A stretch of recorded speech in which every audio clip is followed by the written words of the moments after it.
As the business world becomes more and more purpose driven, you might hear this concept of the why getting thrown around quite a lot in conversation.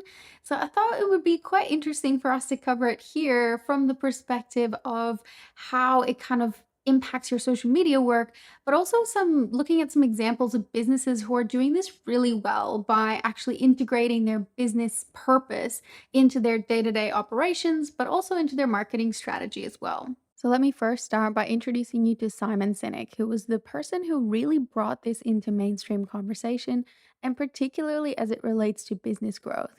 His TED Talk on how great leaders inspire action, that you can see in the slide here, has hundreds of millions of views across various platforms and has inspired a movement of people connecting with the why behind what they do. And it's in this TED Talk that he talks about what he calls the golden circle.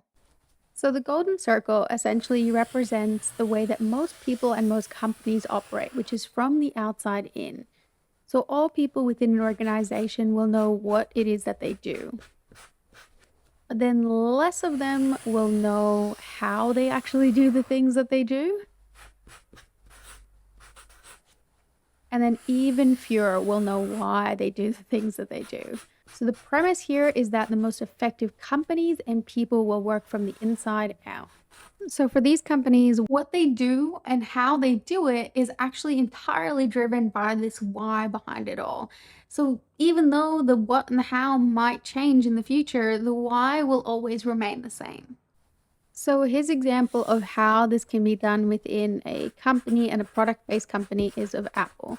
So, their why is all about their belief in challenging the status quo and doing things really differently. Then, their how is the fact that their products are sleek and beautifully designed and really easy to use for the kind of audience that they really appeal to. So, their target audience. And then their what is all about the fact that they just sort of happen to sell computers, but that is not the core of why they do what they do. And a lot of other companies have also adapted this approach in terms of how they operate. In your course guide, you will find a link to Google's Micro Moments commercial, which is one of my favorite examples of how successful brands live and breathe their purpose in their marketing materials. So make sure to check it out. Google are absolute masters of this, of course, but I have also included some other examples in your course guide that you can check out. If you're a fan of gathering information and looking for examples like I am, there's examples of amazing companies like Airbnb who also do this really, really well. And basically, all of this just comes down to understanding your why. And I think the easiest way to understand your why comes from having a strong, purpose driven mission statement. Google's mission, for example, is to organize the world's information and make it universally accessible and useful. And this is the why behind everything that they do. Another example is from the brand Patagonia, whose mission statement is that we're in the business to save our home planet. And their core values attached to this are to build the best product, cause no unnecessary harm, use business to protect nature, and not be bound by convention. And if you were to head on over to the Patagonia website, you would see these values integrated into everything that they do almost before they even talk about the fact that they actually sell clothing. Here are two more powerful examples for you. So, Tesla's is to accelerate the world's transition to sustainable energy.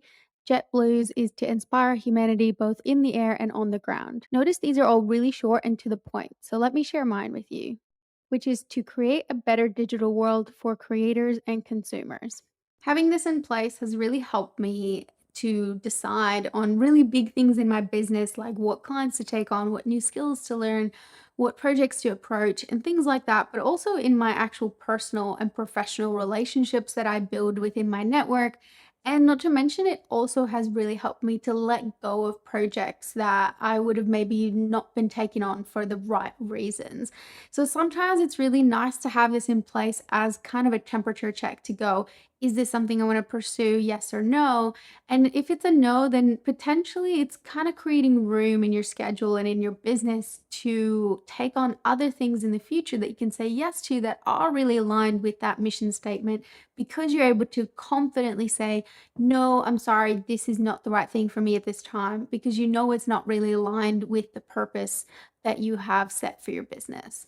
So, at this point, I want to encourage you to really think about what matters to you, what motivates you, and what could also really resonate with others if they were to read your mission statement. Write it down, and you can always return to it later and keep perfecting it as you continue to develop skills and you work in your business. And I also want you to feel really confident in encouraging your clients to do this exercise as well. But for now, it's time for us to move on to another really fun topic in the next lesson, and I'll see you there.